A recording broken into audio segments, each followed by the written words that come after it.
Assalamualaikum warahmatullahi wabarakatuh. Bertemu kembali dengan saya Gali Raspati dalam mata kuliah Sistem Informasi Manajemen dalam pertemuan yang keenam. Semoga rekan mahasiswa yang saya cintai dan saya banggakan dimanapun Anda berada selalu dalam keadaan sehat walafiat. Amin ya Allah ya Robbal Alamin. Oh, Di dalam materi keenam ini kita akan membahas peranan sistem informasi manajemen dalam sebagai sistem keputusan pendukung keputusan ya bagi para manajer di organisasi bisnisnya. Eh, Tujuan dari pembelajaran untuk pemahaman tentang materi keenam ini adalah satu, sebagai evolusi decision system support ya. Jadi memahami transformasi decision system support tradisional menuju augmented decision system berbasis kecerdasan buatan atau AI generatif. Kemudian yang kedua adalah rekan mahasiswa diharapkan bisa menganalisis komponen atau menganalisis peran subsistem data, model, dan antarmuka dalam mendukung keputusan yang sifatnya kompleks. Kemudian yang tujuan pembelajaran yang ketiga adalah rekan mahasiswa diharapkan memiliki pemahaman tentang implementasi etika dan tata kelola dalam mengkritisi tantangan bias algoritma dan kepatuhan regulasi Undang-Undang PDP di Indonesia.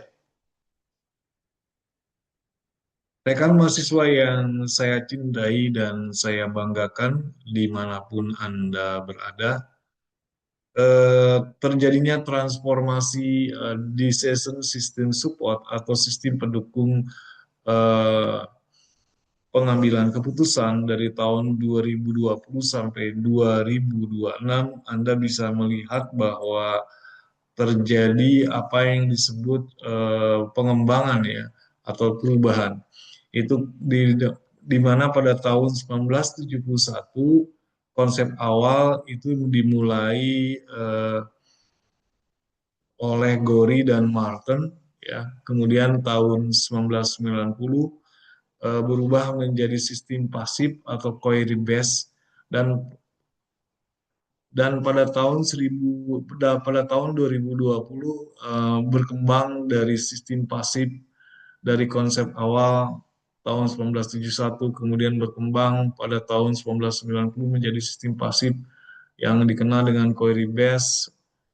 Kemudian dari tahun 1990 berkembang lagi menjadi big data dan cloud decision system support ya, atau decision support system, big data and cloud decision support system. Kemudian yang di tahun 2024 juga mengalami perkembangan menjadi generatif AI integration. Dan pada tahun 2026 transformasi decision support system ini berubah menjadi augmented cognitive partner. Jadi DES atau decision support system ini bukan lagi sekedar alat bantu ya, melainkan mitra kognitif proaktif bagi user.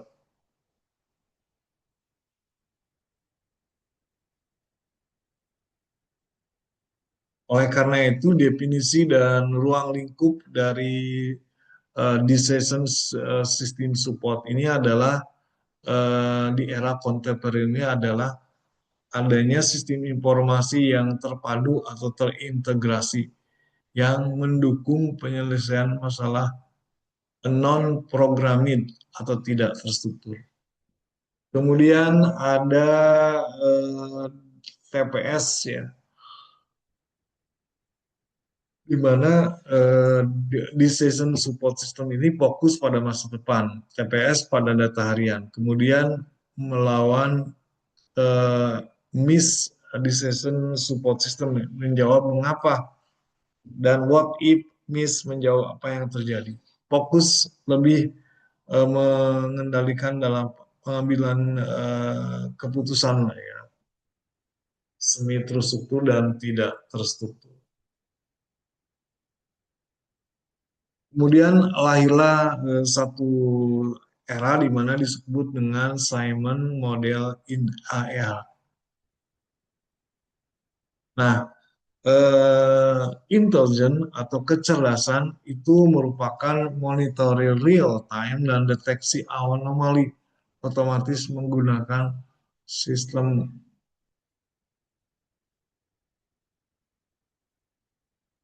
Ya, jadi dalam model Simon ini ada kecerdasan, kemudian ada desain, ada choice. Kemudian pada tahap implementation-nya itu melalui training tenaga kerja langsung.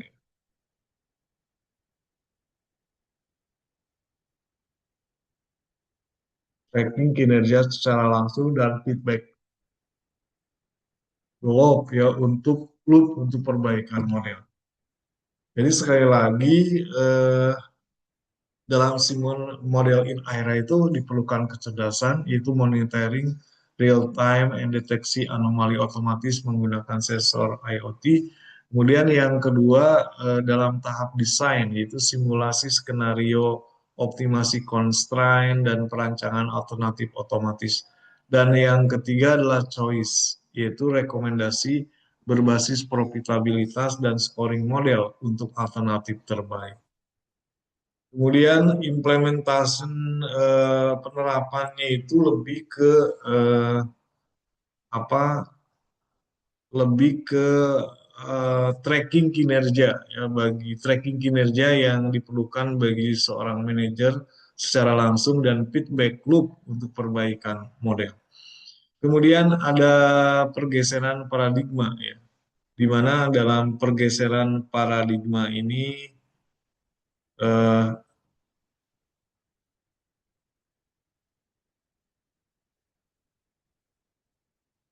di mana dalam pergeseran paradigma ini terjadi augmented intelligence atau tujuan dari decision support system itu bukan menggantikan manusia, melainkan meningkatkan kapabilitas kognisi Anda. Eh, jadi tujuan dari decision support system itu bukan menggantikan manusia ya, melainkan meningkatkan kapabilitas kognitif, meningkatkan kemampuan pengetahuan. Kemudian human in the loop adalah merupakan kendali akhir pada manusia untuk aspek etis. Kemudian mesin in the loop yaitu mesin yang menangani komputasi berat dan punya pola tersembunyi.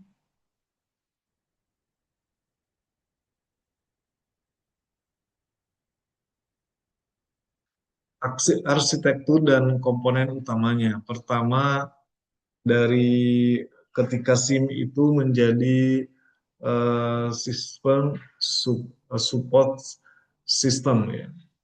Yang pertama adalah data management atau data warehouse, flag, dan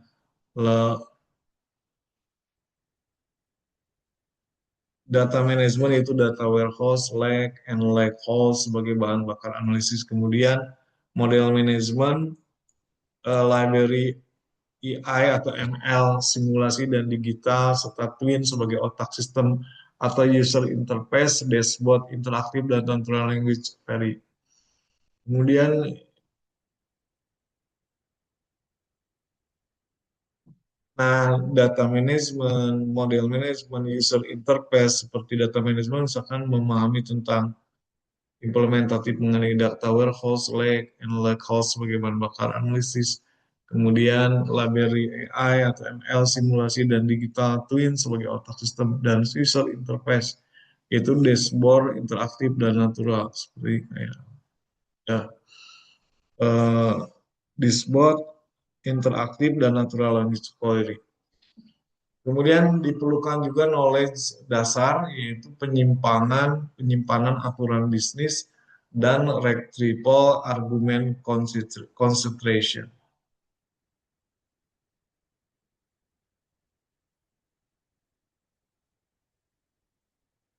Oke ya, teman-teman sekalian, di dalam pemahaman tentang materi decision support system ini,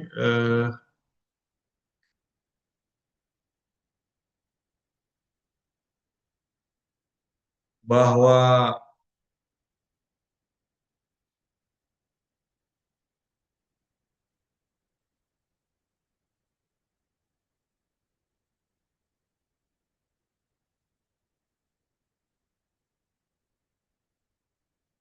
ya,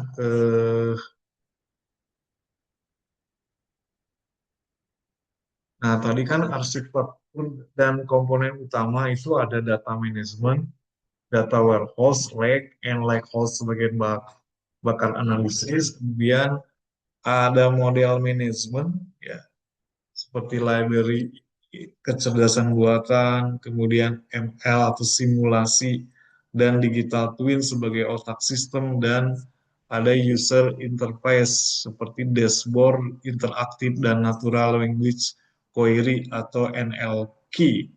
NLQ. Kemudian di ditambah dengan knowledge base yaitu penyimpanan arah aturan bisnis dan retrieval automated generation.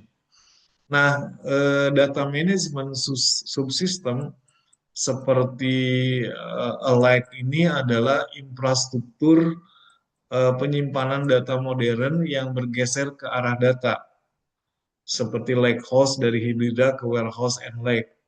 Kemudian ada internal itu RRP, CRM, HR, dan transaksi. Kemudian sebagai eksternalnya adalah media sosial, market data, dan LOT. Nah, jadi eh, tantangannya itu adalah data overload melawan data contextualization. Nah, yang kedua adalah model manajemen subsistem, yaitu eh, model manajemen subsistem ini adalah sebagai otak analitik decision support system ya. Kalau dalam bentuk tradisionalnya itu dia hanya statistik deskriptif dan optimasi linier, tapi dalam tahap modernnya dia menjadi deep learning dan generatif AI atau LMM. Kemudian pengembangannya ada dari tradisional modern juga menuju ke digital twins yaitu replika virtual aset fisik untuk simulasi real time. Kemudian ada antar muka pengguna ya, antar muka pengguna,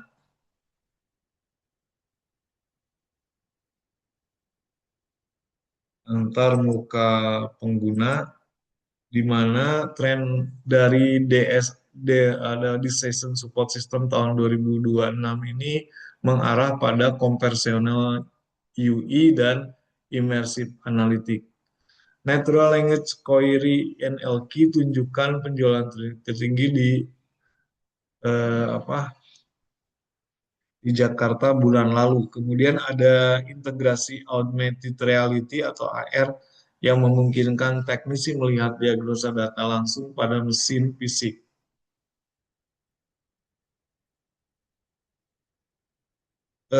Data driven apa dibandingkan model driven. Kalau data driven di sistem support system itu adalah fokus pada ekstraksi insight dari basis data besar atau big data, kemudian lebih ke teknologi atau data mining KLF analitik, contoh market basket analisis di retail. Kemudian ada model driven atau DSS, fokusnya eh, manipulasi model matematika kompleks dan teknologinya adalah simulasi Monte Carlo. Analisisnya adalah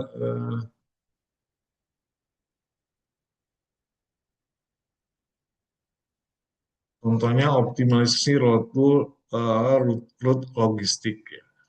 Jadi model perbandingan antara data driven melawan model driven.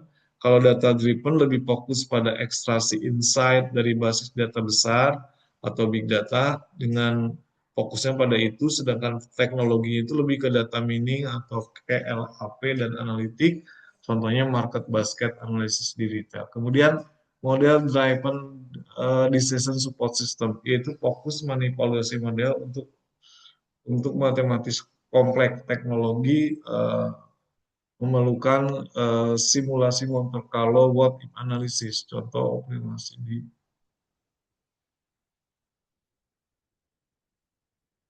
klasifikasi kontemporer itu meliputi knowledge driven, memberikan saran spesialis atau expert system untuk menggunakan gini AI dan RAG. Kemudian communication driven memfasilitasi kolaborasi tim atau GDSS melalui share digital board. Dan yang tidak kalah pentingnya adalah document driven, itu menganalisis data yang tidak terstruktur seperti PDF, kontrak, dan menggunakan kertas dan menggunakan NLP. Kemudian dalam decision support system pendukung pengambilan keputusan ini 75% apa terjadi pengurangan bias. Jadi mengurangi bias kognitif. Nah, kalau dalam peranannya sebagai mengurangi bias kognitif, di mana manusia rentan terhadap confirmation bias dan recency bias, ya tadi data menyajikan data objektif tanpa itu. Kemudian manajer yang menggunakan visualisasi probabilitas cenderung membuat keputusan risiko yang lebih terkalkulasi. Kemudian agilitas dan certification. Nah,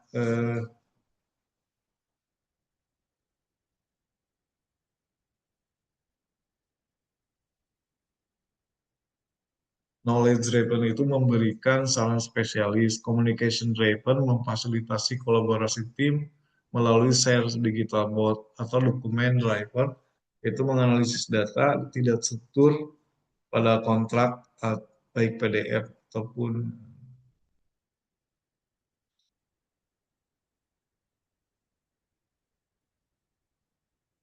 Oke teman-teman, untuk lebih lanjut teman-teman juga akan melihat bahwa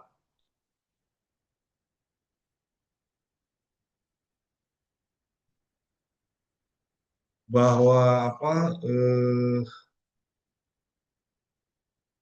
pentingnya peranan SIM untuk pengambilan keputusan strategis, sehingga SIM itu bertindak sebagai eh, memberi informasi ya kepada para manajer dalam memberikan keputusan strategis, atau SIM membantu decision support system. Contohnya misalkan kasus Amazon ya.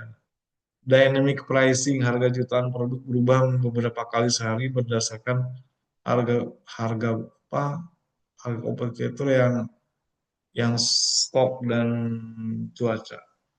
Kemudian yang kedua, acrobimi, activatory shipping ya. Dynamic pricing, harga jutaan produk berubah menjadi beberapa kali sehari berdasarkan eh, harga kompetitor, stok dan cuaca. Kemudian anti-factory shipping, yaitu memprediksi pembelian di suatu wilayah sebelum dipesan. Jadi memindahkan barang ke gudang terdekat. Itu kasus Amazon ya. Kemudian untuk kasus Tesla, decision support systemnya itu menggunakan apa yang disebut dengan digital twin public, yaitu replika digital ini lini yang produksinya itu menerima data IoT, yaitu getaran atau suhu untuk simulasi sebelum konfigurasi fisik diubah. Ya. Nah, teman-teman juga sekali lagi bisa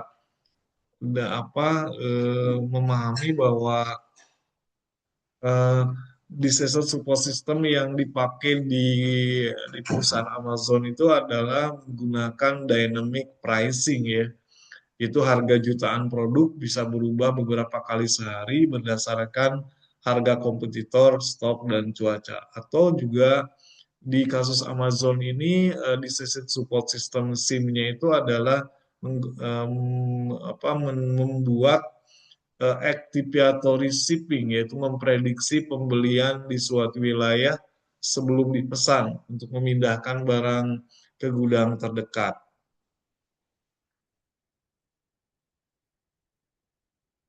Sedangkan untuk kasus Tesla, teman-teman bisa melihat dari PPT ini bahwa apa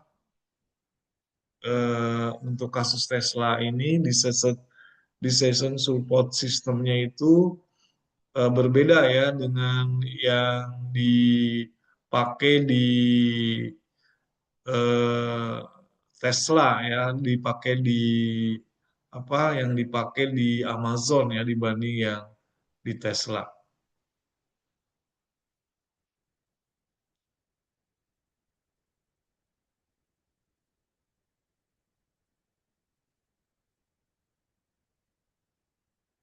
Nah, di kasus Tesla ini, decision support systemnya menggunakan digital twin pabrik. Apa itu digital twin pabrik? Yaitu replika digital ini produksi untuk menerima data IoT yang tergantung pada yang untuk mengukur getaran atau suhu untuk simulasi sebelum konfigurasi fisik diubah. Kemudian quality control kecerdasan buatan. Jadi computer vision mendeteksi cacat bodi secara otomatis dan mengkalibrasi mesin tanpa intervensi manusia. Kemudian ada kasus Goto Group ya, di mana di sisi super system SIM-nya itu adalah matching algoritma ya, matching algorithm.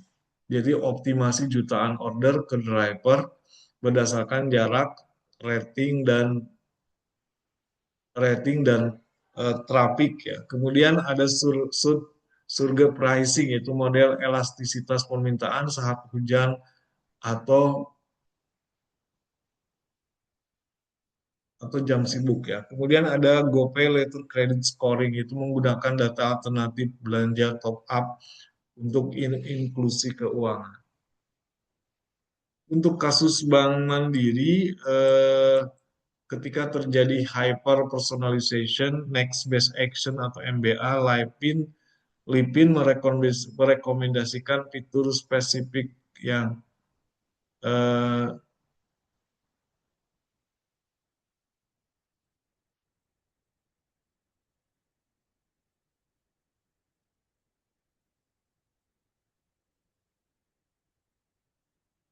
nah untuk kasus Bank Mandiri decision support system itu bisa dipakai untuk menghadapi hyper personalization. Next back action and atau Lipin merekomendasikan fitur spesifik seperti Palas atau melawan investasi sesuai profil nasabah. Kemudian eh, bisa melakukan pre-detection atau memantau anomali alokasi dan jam transaksi untuk membekukan akun yang mencurigakan secara real time. Nah, disaster support system pada UMKM di Indonesia, yang dimana UMKM kita itu adalah fondasi ekonomi kita ya, ketika terjadi kenaikan nilai tukar dolar dari 2.000 sampai 20 ribuan ketika terjadi. Nah, UMKM kita ini ketika terjadi di tahun 1998 di mana ekonomi Indonesia itu diselamatkan oleh UMKM kita ya dari krisis moneter pada tahun 1998. Oleh karena itu penting UMKM ini didukung oleh satu sistem yang bisa mengembangkan dirinya di era digital itu yaitu eh, Decision Support System. Nah, plafon SAS, lokal atau Majo, Moka itu mendemokratisasi Decision Support System untuk usaha kecil, seperti rekomendasi stok, mengurangi food waste hingga 15%. Kemudian ada analisis penjualan, yaitu mengidentifikasi hari tersibuk untuk penjualan staff, dan efisiensi arus kas, itu keputusan berbasis data bukan keperasaan. Nah, berkaitan dengan etika dan keamanan dan tata kelola decision support system yang mendukung pengambilan dalam proses pengambilan keputusan strategis. Kalau dari konsep etika, keamanan dan tata kelola itu ada bias algoritmik, yaitu risiko diskriminasi data historis. Kemudian ada undang-undang prodiksi, undang-undang nomor undang-undang PDP nomor 27 2002, yaitu kepatuhan anonimisasi data dan persetujuan pengguna. Kemudian black box problem, yaitu kesulitan menjelaskan alasan keputusan kecerdasan buatan, jadi solusi dan explainable AI. Oke, teman-teman sekalian, materi tentang decision support system ini saya cukupkan sampai di sini. Jangan lupa untuk menguatkan pemahaman Anda berkaitan dengan materi pertemuan ke-6 dengan membaca modul PPT yang disediakan, serta dikuatkan kembali dalam mengerjakan soal forum dan kuesioner. Dalam mengerjakan forum dan kuis ya. Semoga sehat selalu. Wassalamualaikum warahmatullahi wabarakatuh.